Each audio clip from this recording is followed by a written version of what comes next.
3 जनवरी 22 का पेपर 2, तो 3 जनवरी 22 का पेपर 2 हमें 106 से करना है, तो चलिए नीचे कर लेते हैं, नीचे से ही हम देख लेते हैं। 106 ये रहा, 112, 111, 109, 108, 107 और 106। हाँ, कह रहे भाषा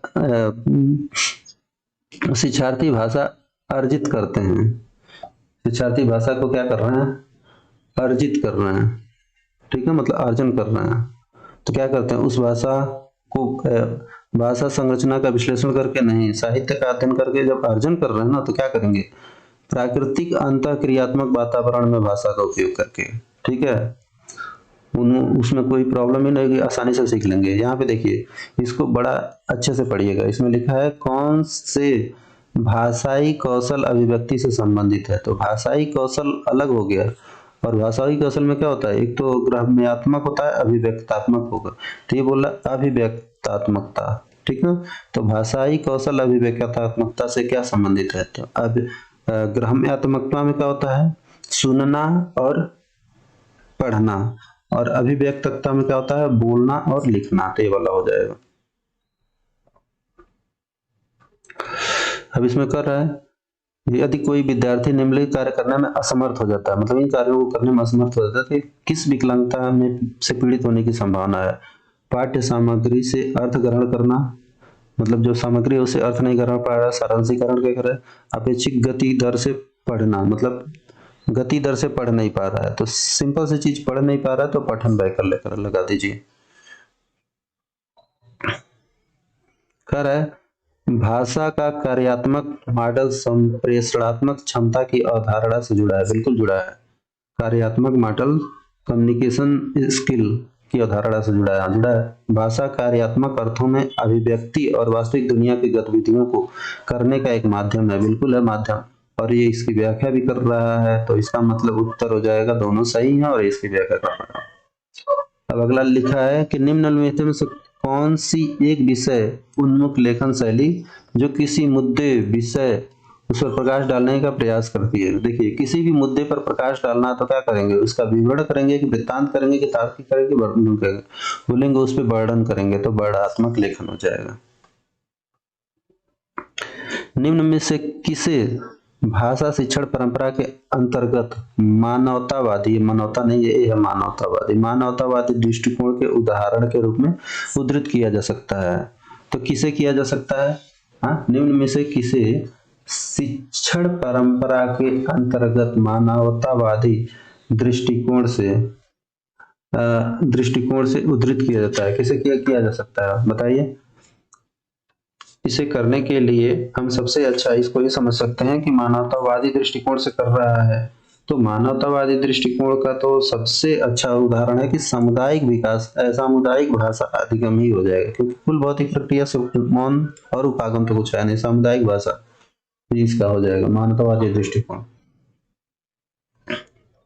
और उसके बाद से अगला क्वेश्चन है उद्देश्यपूर्ण संग्रह, विद्यार्थियों के काम के उद्देश्यपूर्ण संग्रह, एक और अधिक एक संग्रह जो एक और अधिक क्षेत्रों में विद्यार्थियों के प्रयासों, प्रगति और उपलब्धि को प्रदर्शित करता है। कहीं भी देख लीजिएगा जो संग्रह है, रिकॉर्ड है, ये अगर आएगा तो सीधे पोर्टफोलियो लगा दीजिएगा, ठीक है, इसका उत्तर हो जाएगा पोर्टफोलियो। लिखा है कि भाषा कक्षा में गतिविधि तैयार करते समय एक शिक्षक निम्न किस पर विचार करना चाहिए। गतिविधि जिनमें सार्थक अंतरक्रियाएं शामिल है, बिल्कुल इस पर विचार करना चाहिए। गतिविधियां जो वास्तविक दुनिया के कार्यों से मिलती जुलती हैं, इस पे भी, हाँ, तो दोनों सही हो जाएगा। कौन सा है, यही सही हो जाएगा, ठीक। अब कह रहा है एनईपी निम्नलिखित में से किसके अध्ययन की अनुशंसा करती है, तो इसको ध्यान से देखिएगा। मातृभाषा, आधुनिक भाषाओं, शास्त्रीय भाषाओं, विदेशी भाषाओं के अध्ययन की बिल्कुल करती है। मातृभाषा, घर की भाषा, आधुनिक भाषा, संस्कृति, शास्त्रीय भाषा, विदेशी भाषा, इसकी भी करती है। मातृभाषा, घर की भाषा, आधुनिक, संस्कृति, विदेशी, इसकी भी करती है। मातृभाषा, अंग्रेजी, आधुनिक, संस्कृत, इसकी भी करती है। तो इसमें सबसे ज्यादा किसकी है, यही है ना, 2 नंबर, तो उत्तर हो जाएगा 2, क्योंकि सबसे ज्यादा सही है। इसमें सारे की व्याख्या करता हूँ, ठीक है। 114 ना, हाँ, यही हो गया 115।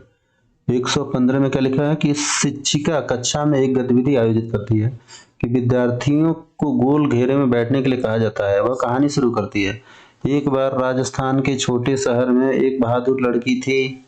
उसका नाम रिया था। गोल दायरे में बैठे प्रत्येक विद्यार्थी से एक एक कर सार्थक वाक्य बोलकर कहानी पूरा करने के लिए कहा जाता है। अच्छा ठीक है, वो क्या कर रही है कि गोल में बिठा दे रही है गोला बना के, और उसमें एक कहानी शुरू कर दे रही है और 2 लाइन पढ़ने के बाद से बोल रही है अब इसके आगे का तुम बोलो, फिर उसके आगे तुम बोलो, फिर इसके आगे तुम बोलो, अपने हिसाब से कहानी बना के। तो अपने हिसाब से कहानी अगर बना के बोलेंगे तो सबसे अच्छा क्या होगा? विषय इससे किस गतिविधि का उदाहरण हो रहा है? विषय वस्तु आधारित भाषा शिक्षण का उदाहरण हो रहा है? नहीं, ऐसा कुछ नहीं है। वो उनका क्या स्किल बढ़ा रही है? तो संज्ञानात्मक एकात्मिक भाषा प्रवीणता यही बढ़ा रही है, संज्ञानात्मक अकादमिक भाषा प्रवीणता को ही बढ़ा रही है।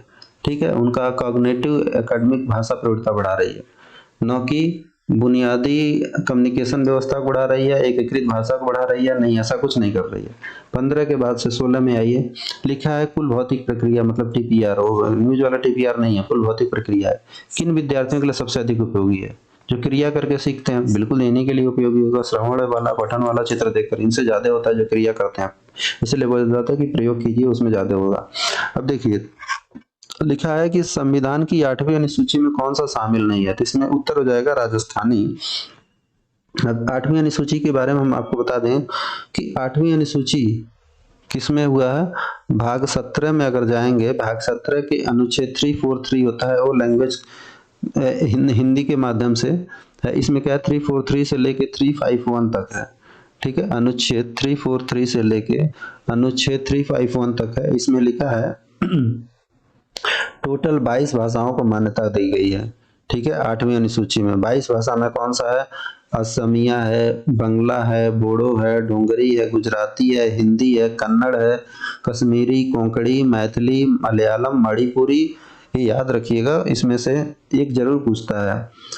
उड़िया, पंजाबी, संस्कृत, संथाली, तमिल, तेलुगु और उर्दू। इसमें कहीं भी राजस्थानी नहीं है। ठीक है, तो ये राजस्थानी नहीं होगा। ऐसे ही आ जाएगा अंग्रेजी, तो अंग्रेजी नहीं होगा। ठीक है, तो राजस्थानी भी आता है, अधिकतर अंग्रेजी लिख के आता है।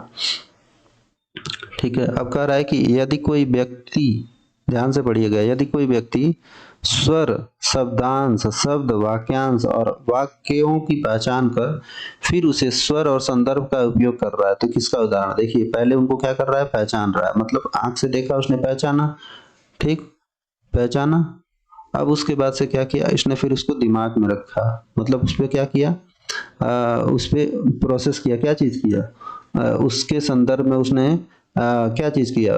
उसका उपयोग किया, मतलब एक लेवल से ऊपर के लेवल का काम किया। तो बॉटम से क्या किया अब, या ऐसे कह सकते हैं कि पहले सुना फिर उसको प्रोसेस किया, तो क्या है? बॉटम अप प्रोसेसिंग इसको बोल सकते हैं। अब उसके बाद से क्या करा है? हाँ, लास्ट वाला है, एक लास्ट नहीं, 119 है ना? हाँ, 119 सेकंड लास्ट इसको बोल सकते हैं। एक बालक भारत से अमेरिका गई, बालिका है, भारत से अमेरिका गई और वहां उसने सभी विषय की भाषा पढ़ाए गए।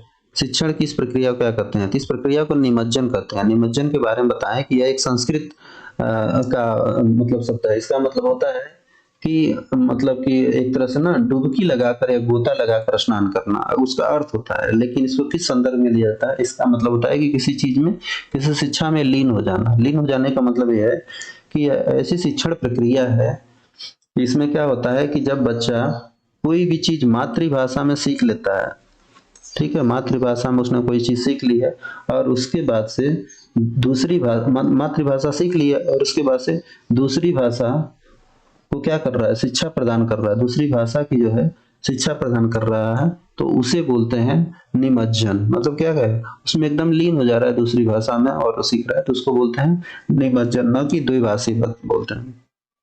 अब अगला क्वेश्चन है, लास्ट क्वेश्चन है, कह रहा है कि संदर्भ विषयों जैसे गणित विज्ञान, गणित, सामाजिक विज्ञान के विचारों, संकल्पनाओं, अर्थ बताने के लिए भाषा का वैज्ञानिक उपयोग है।